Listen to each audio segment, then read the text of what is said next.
জুলাই আন্দোলনে পরিবারের উপার্জনক্ষম সদস্যকে হারিয়ে অনিশ্চয়তায় চট্টগ্রামের অনেক শহীদ পরিবার।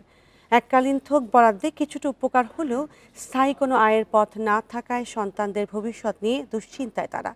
জুলাই হত্যার বিচারের পাশাপাশি স্থায়ী পুনর্বাসনের দাবি তাদের। এই বিষয়ে সরকার ছাড়াও সামাজিক উদ্যোগের প্রয়োজন বলছেন সচেতন নাগরিকরা।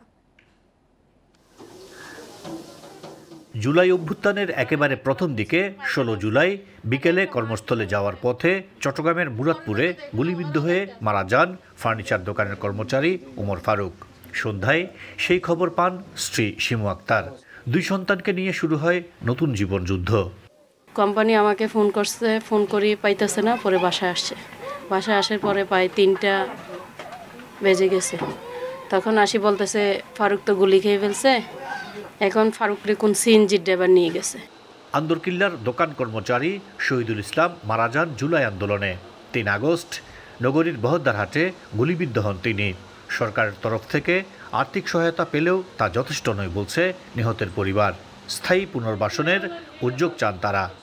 আমরা বিশেষ চাই যে কোনো আমাদেরকে চাকরির ব্যবস্থা করা হোক। একটা বাসা দেখছেন তো, একটা ছোট বাসা অনেক চলতো, আমাদের এই বাসায় চলতে একটা বাসার দরকার, একটা চাকরির দরকার, যে পাতা দিবে এটার কোনো যে বাক না হয়।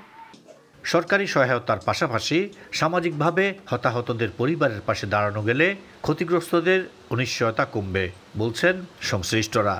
ব্যয়ের একটা বড় অংশ কিন্তু আবাসন ব্যয়, আর সেক্ষেত্রে যাদের সন্তান আছে তাদের সন্তানদেরকে আসলে স্কুলগুলোতে যদি ফ্রি করে দেওয়া হয়, সেক্ষেত্রে তাদের পড়াশোনাটা একটা নির্বিঘ্নে হতে পারে এবং তাদের পরিবারের কাউকে চাকরি দেয়া।